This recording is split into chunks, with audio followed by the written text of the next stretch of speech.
जैसा अभी प्रभु जी ने आपको बताया प्रभुपाद जी की जीवनी के बारे में, तो भागवत गीता और हरिनाम जो अभी हम लोग सब लोग मिलके किया ना, इसको बोलते हैं हरिनाम संकीर्तन। तो आज से 500 वर्ष पूर्व चैतन्य महाप्रभु ने ये हरिनाम संकीर्तन को शुरू किया हम पतित जीवों के उद्धार के लिए। तो यह मिल करके जब हम भगवान का कीर्तन करते हैं तो उससे हम लोगों का तो कल्याण होता है, लेकिन जो बाकी जीव जंतु वृक्ष या हमारे आसपास जो भी इस कीर्तन को सुन रहे हैं तो उनका भी कल्याण होता है। तो यह इस महामंत्र की महिमा है, शक्ति है। तो हम लोग हरे कृष्ण महामंत्र को का जो ये माला होता है उस पर हरे कृष्ण महामंत्र का जप करते हैं। आप में से कौन कौन है जो माला करते हैं घर पे और किसी का भी नाम लेते हैं? हाथ रखिए, किसका नाम लेते हैं? अच्छा, गुरु मंत्र सबको दिया है सभी ने, उनके गुरुओं ने। तो जो हरे कृष्ण महामंत्र है ये महामंत्र है। बाकी जो भी मंत्र हम लोग बोलते हैं वो मंत्र हैं, किसी देवी देवता की पूजा के लिए या किसी देवता विशेष की पूजा के लिए कोई मंत्र दिए गए, लेकिन जो महामंत्र है यह सभी मंत्रों में सबसे सर्वश्रेष्ठ है। हरे कृष्ण मंत्र सभी लोग हाथ उठाकर एक बार बोलेंगे, हरे कृष्णा कृष्णा कृष्णा हरे हरे, हरे राम राम राम हरे हरे। तो शास्त्र में बताया गया है कि इति षोडश नामनम कलि कल्मष नाशनम। तो जो कलयुग है, इस कलयुग में जो ये 16 शब्दों का जो मंत्र है, अगर इसका हम लोग उच्चारण करते हैं तो जो कली जो कलह का समय है, शास्त्र बताता है जो कलयुग का समय है, 4 युग है, सतयुग, त्रेता युग, द्वापर युग, कलयुग। तो इसमें जो सबसे निकृष्ट कोई युग है जिसमें कि सबसे ज्यादा पाप है, पतित लोग हैं और जो हमारे मर्यादा के जो नियम है उनको जो भंग करता है व्यक्ति, कलयुग में करता है। लेकिन इस स्थिति में भी भगवान ने हमें इतना सरल रास्ता दिया है कि हरिनाम महामंत्र का, अगर हम इसका जप करें तो भगवान की प्राप्ति कर सकते हैं। जैसे कि अलग अलग युगों में अलग अलग पद्धति बताई गई है भगवान को प्राप्त करने की। सतयुग में ध्यान लगा के भगवान को प्राप्त किया जाता था। त्रेता युग में त्रेता में यज्ञ, भगवान का यज्ञ प्रतिष्ठान करके भगवान को प्रसन्न किया जाता था। और इसके बाद द्वापर युग में भगवान के मंदिर और अर्चा विग्रह को बना करके भगवान की सेवा करके भगवान को प्रसन्न किया जाता था, उनको प्राप्त किया जाता था। लेकिन इस कलयुग में भगवान ने सारी शक्ति जो इन तीनों युगों की, ध्यान की, योग की और यज्ञ की, वो सब शक्ति भगवान ने इस महामंत्र में दे दी, केवल नाम में। तो हमारे शास्त्रों में ये भी एक श्लोक है, कली काले नाम रूपे हरिनाम संकीर्तन।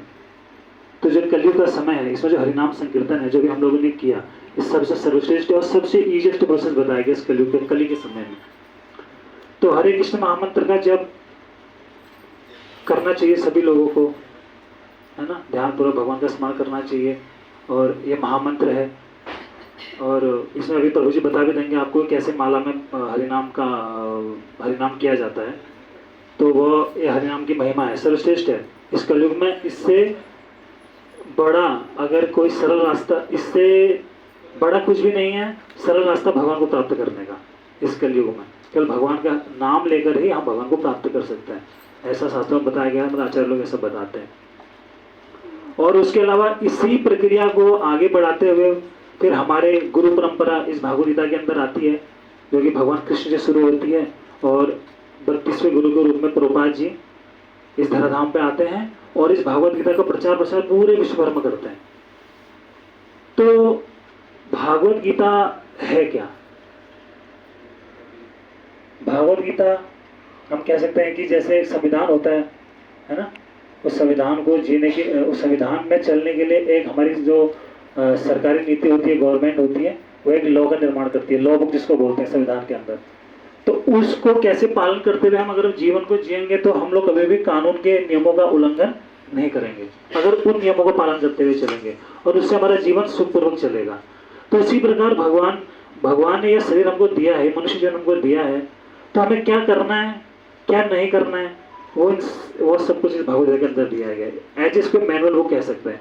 जैसे आप लोग कोई डिवाइस वगैरह ऑपरेट करते हैं, टीवी, मोबाइल, है ना, तो उसके साथ ऑपरेटर एक मैनुअल बुक भी देता है जिसमें लिखा रहता है कि आपको क्या करना है, क्या नहीं करना है, जिससे कि आपका जो फ़ोन है उसकी लाइफ जितनी मैन्युफैक्चरिंग बने उतने साल चलेगा।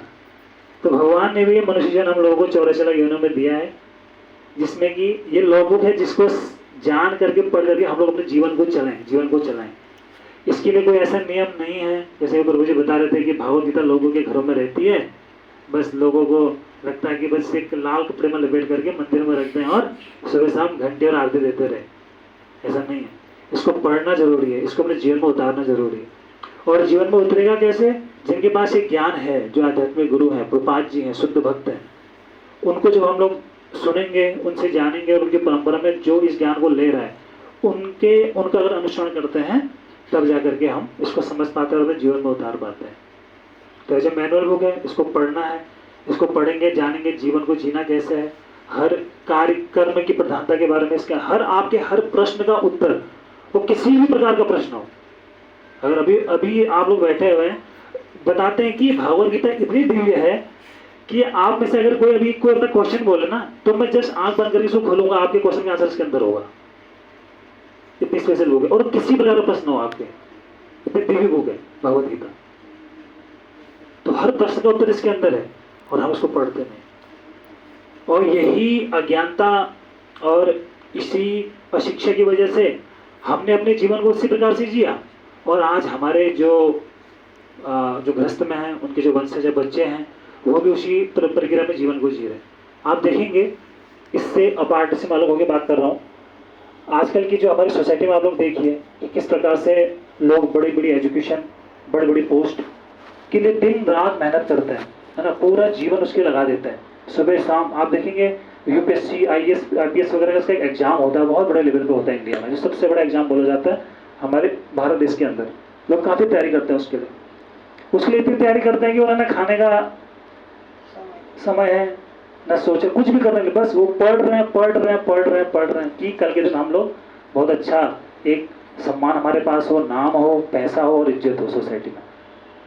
और उसमें करते करते जब उन्हें वो चीज़ मिल जाता है, तो उसके बाद आप रिसेंटली अभी काफ़ी अपडेट सुनेंगे, आपने सुना होगा कि फलाना आईएएस अफसर सुसाइड कर लिया, बहुत बड़ा अफसर आर्मी में, उसने सुसाइड कर लिया और इसने ऐसा कर लिया। तो सोचिए ऐसे, इसका कारण क्या है? कारण ये है कि हम लोग केवल जो शिक्षा हमारा आज के सोसाइटी में चल रहा है, जो ज्ञान दिया जा रहा है, वो केवल इस बॉडी प्लेटफॉर्म पर, इस शरीर को कैसे मेंटेन करना है, इस शरीर के नाम के लिए, इस शरीर के पोषण के लिए, उसके लिए ही केवल शिक्षा स्कूलों और यूनिवर्सिटीज में दी जा रही है बच्चों को। लेकिन इसका ज्ञान किसी को नहीं दिया जा रहा। आप देखेंगे एक ट्रेन जब पटरी पे चलती है ना, तो 2 पटरी पे ट्रेन चलता है ना। तो भगवान ने ये शरीर हमको बनाया है, शरीर दिया है, तो एक भौतिक शरीर है जो सूक्ष्म स्थूल तत्वों का बना हुआ है, सिद्ध जल पाव गगन समीरण, 5 तत्वों का बना हुआ है। और उसके बाद हमारा एक सटल बॉडी, सूक्ष्म शरीर भी होता है, जो मन बुद्धि अहंकार का होता है। तो ये सब ग्रॉस बॉडी के अंदर आता है। फिर एक हमारा अंदर जो बैठा हुआ है हृदय के अंदर, वो आत्मा, एक आत्मा है और एक बहुत भौतिक शरीर है। जिसे हम आध्यात्मिक और भौतिक करके दोनों में अंतर कर सकते हैं। तो जीवन, लोगों का प्रश्न रहता है कि इतना सब कुछ होने के बावजूद भी, नाम, पैसा, इज्जत, सब कुछ होने के बावजूद भी हम लोग, why we are not satisfied, हम लोग खुश क्यों नहीं है, संतुष्ट क्यों नहीं है? क्यों? क्योंकि हमारी शिक्षा, हमारे टीचर्स, हमारी सोसाइटी, हमारा घर हमें केवल यही ज्ञान दे रहा है कि इस शरीर को कैसे नरिश किया जाए, लेकिन उस आत्मा के लिए कोई ज्ञान नहीं है। केवल एक ही चीज को खाना खिलाया जा रहा है, दूसरा आदमी भूखा है। तो केवल ट्रेन को अगर आप ये सोचो कि मैं एक ही पटरी पर चलाऊंगा, तो ट्रेन चलेगी या गिरेगी। तो ये स्थिति हमारी है। तो आप बच्चों को या फिर जो भी स्टूडेंट लोग हैं जो शिक्षा को ले रहे हैं, वो अच्छा है, लेकिन उसके अलावा इसके लिए क्या किया जा रहा है? इसके लिए क्या किया जा रहा है जो प्रभुपाद जी ने दिया है, जो हमारे आचरणों को दे के गए, ये ज्ञान आत्मा के लिए है। तो जब उसको समझेंगे और भौतिक जो शिक्षा हम लोग ले रहे हैं, जब ये दोनों एक लाइन पे चलेंगे, तभी जाकर के हमारी ट्रेन पैरेलल से ही सीधी लाइन में चल सकती है। तो इस चीज को अपनाना है। हम किसी चीज को छोड़ने की बात नहीं कर रहे, जैसे प्रभु जी भी बता रहे थे कि छोड़ना कुछ नहीं है, केवल भगवान कृष्ण को अपने जीवन में उतारना है, लेके आना है, और भगवद गीता को अपने जीवन में लेके उतारना है। नहीं तो आप देखेंगे बहुत कुछ मिलने के बावजूद भी, बहुत अच्छे पद पे जाने के बावजूद भी लोगों की स्थिति ऐसी है कि वो डिप्रेशन में है, स्ट्रेस्ड है, पूरी तरह डिप्रेस्ड है, उनकी हालत पूरी बेकार है ना। और फिर वही व्यक्ति आप देखेंगे एजुकेशन लेकर के, शिक्षा वगैरह सब कुछ लेकर के बहुत अच्छी जगह पर जाने के बावजूद भी वहां जाके कर क्या रहा है, क्या कर रहा है। आप न्यूज़ में डेली पढ़ते हैं, बड़े बड़े घोटालों में किसका नाम है, चोरी चकारी में किसका नाम है, सारे ये लोग हैं, है ना। अब हमारे आचार्य प्रभुपाद जी बताते थे, एक खीरा चोर है और एक हीरा चोर, दोनों चोर है। खीरा चोर बेचारा अनपढ़ है, किसी के घर में जाकर खीरा तोड़ के लेके आ गया, बोला चोर हो गया, है ना। अभी पढ़ा लिखा चोर स्कूलों से पढ़ के गया, यूनिवर्सिटी से ज्ञान लेके गया, बहुत बड़ा नाम लेके गया, पैसा कमाया, और वहां जाके फिर आपके सामने इज्जत के साथ टेबल नौकर चाकर पूरा कंप्यूटर लगा करके घोटाला कर रहा है, चोरी कर रहा है, और हम लोग उसको प्रणाम कर रहे हैं कि यही हमारा संरक्षक है और यही हमारा जीवन संभालेगा। तो कहने का मतलब है कि हमें यह ज्ञान कैसे, और इसका कारण क्या है, क्योंकि केवल एक ही, जिसके भौतिक शरीर की मैं बात कर रहा हूं, उसी के लिए कार्य किया गया। पूरा जीवन घर वालों ने बचपन से, है ना, बचपन से ही सब कुछ शास्त्र में बताते हैं। भागवत गीता के अंदर आचार्य लोग बता रहे हैं कि भगवान की प्राप्ति 5 अनर्थ है हमारे, उसके बगैर हम भगवान की प्राप्ति कर ही नहीं सकते, शुद्ध होना पड़ेगा। क्योंकि भगवान शुद्ध है, हमारे गुरु महाराज बताते हैं कि वो शुद्ध है, परम शुद्ध है, तो आपको भी शुद्ध होना पड़ेगा तभी आप उनको प्राप्त कर सकते हैं। लेकिन काम, क्रोध, लोभ, मोह, मत्सर्य, ये सब कुछ कहाँ हम लोगों को इसके ऊपर सिखाया जा रहा है, कौन सी यूनिवर्सिटी, कौन सा स्कूल हमें इस चीज़ के बारे में ज्ञान देता है, बताइए। ये तो जबकि बचपन से परोसा जाता है बच्चों को, है ना, काम, क्रोध, लोभ, मोह सब बचपन से परोसा जा रहा है, हमें भी।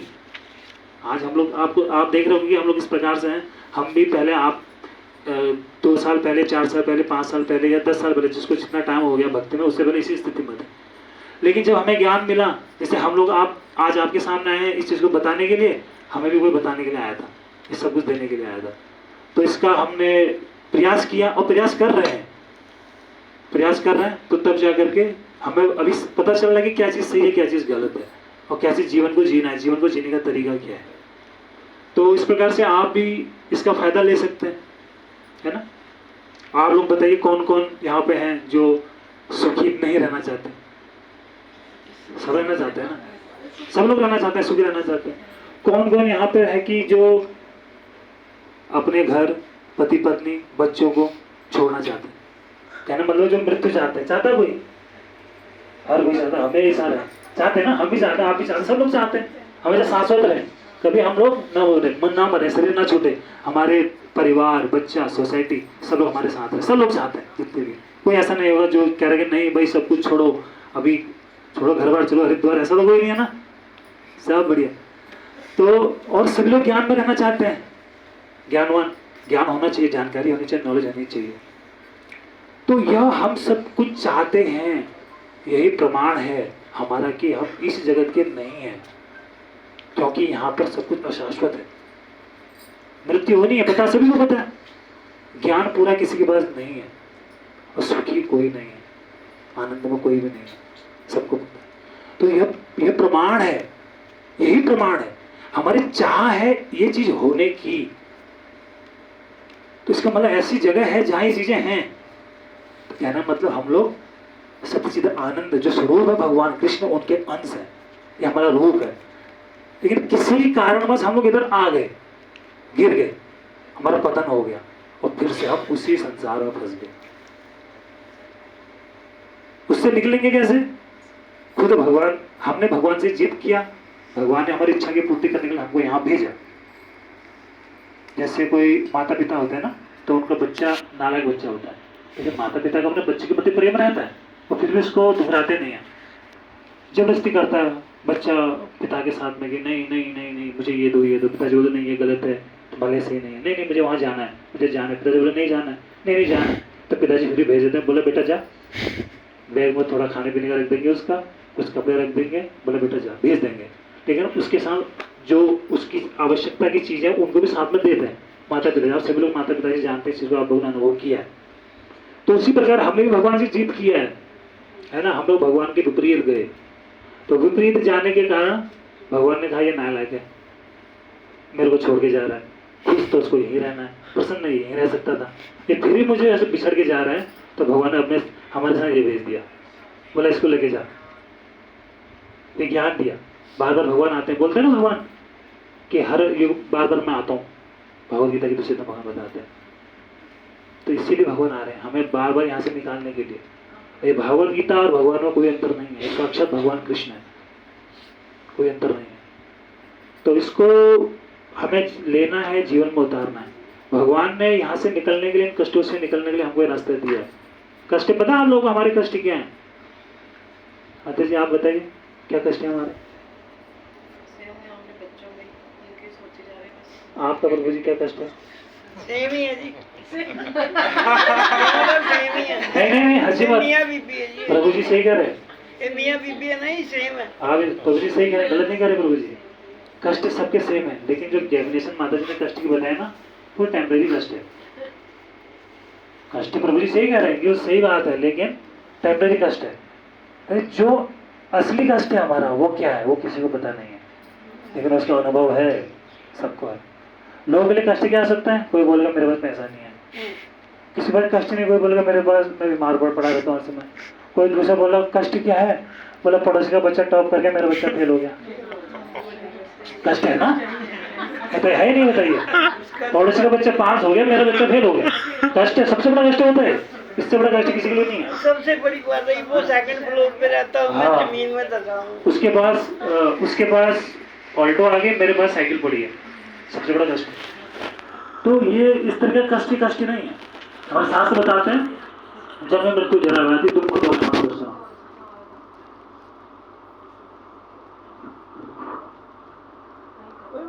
कोई बात नहीं, चलने दो, चलने आप टेंशन ना लो, चलने दो। जब कोई मन से बात उठती है ना, उसे रोकना नहीं चाहिए। हरे कृष्ण। तो बता रहे कि कष्ट जन्म मृत्यु जरा व्याधि दुख दोषान दशा, चार बार कष्ट हमारे शास्त्र बता रहे हैं, जन्म मृत्यु जरा व्याधि। जन्म होता है सभी लोगों का, है ना, हम सभी लोगों का जन्म हुआ है, मृत्यु होती है, बुढ़े होते हैं हम लोग, और बीमारियां लगती है। ये सबसे बड़ा कष्ट होता है शास्त्र में। जन्म व्यक्ति माँ की कोख में रहता है, सभी लोग रहे हैं 9 महीना 8 महीना जितना भी है, तो वो कितना बड़ा कष्ट होता है बच्चे के लिए, पता? बहुत ज्यादा कष्ट होता है। माँ की कोख में बच्चा रहता है, कितने प्रकार की कीट गर्मी, मतलब आप देखिए एक पैक्ड बैग के अंदर ना, बैलून के अंदर या पन्नी के अंदर मैं अगर किसी को बंद कर दूं, वो छोड़ो, वो तो बहुत बड़ी बात होगी। इस रूम के अंदर अभी लाइट चल जाए, एसी सब बंद है, सारे खिड़कियां बंद कर दूं, क्या हालत होता है सबका, तो ये हालत हो जाता है। वो बच्चा 9 महीने से माँ की कोख में रहता है, जब उसमें चेतना आती है तो उसकी क्या हालत है? पैक्ड रहता है, कीड़े जो पेट में रहते हैं वो काटते हैं उसको, तपन रहती है, गर्मी में बड़ा कष्ट होता है जन्म मृत्यु का। मृत्यु तो बताइए, सबको बताते हैं, कितने 1000 बिच्छुओं, 10,000 बिच्छुओं के काटने के बराबर डंक होता है, उतना दर्द होता है, शास्त्र बताता है, ये व्यक्ति प्राण करते हैं। जन्म मृत्यु जरा व्याधि और बीमारियां, और बुढ़ा होना पड़ता है और भी बीमारियां लगती हैं। तो बुढ़ा को होना चाहते हैं, कोई नहीं होता, पेट खराब, जो कुछ खा रहे हैं कुछ पच नहीं रहा, सुनाई नहीं दे रहा, आंखों से दिख नहीं रहा, ये बुढ़ापा का कष्ट है। व्यक्ति नहीं चाहता, हर कोई चाहता है कि मैं स्वस्थ रहूं। और फिर उसके बाद बीमारियां, अलग अलग प्रकार की बीमारियां होती हैं। तो ये मुख्य कष्ट है, इनसे निकलने का रास्ता भगवद गीता है, कैसे निकलना है, ये मुख्य कष्ट है, इनके ऊपर कार्य करना है, इनको जानना है। तो जब इनको जानते हैं तो तब हम लोग भगवान की शरण लेते हैं, क्योंकि भगवान ही हमारे परम कल्याणकारी है, वही हमारी मदद कर सकते हैं, वही हमें इन कष्टों से मुक्त कर सकते हैं। और कोई सोल्यूशन नहीं है, कोई सोल्यूशन। आप कितनी बड़ी प्लानिंग कर लीजिए, कितनी बड़ी प्लानिंग, आप चांद पर प्लॉट ले लीजिए, मंगल ग्रह पर प्लॉट ले लीजिए, कुछ नहीं होने वाला, फिर वही हाल इधर भी होने वाला, वहाँ भी वही हाल है, इधर भी यही हाल है। तो ऐसा कुछ परमानेंट सोल्यूशन है, भगवान की भक्ति कीजिए, हरिनाम कीजिए, हरे कृष्ण महामंत्र का जप कीजिए, है ना, और जीवन शांतिपूर्वक जिए। परिवार में रहिए, भगवान कृष्ण को केंद्र बनाइए, अपने जीवन में उतारिए। हरे कृष्ण।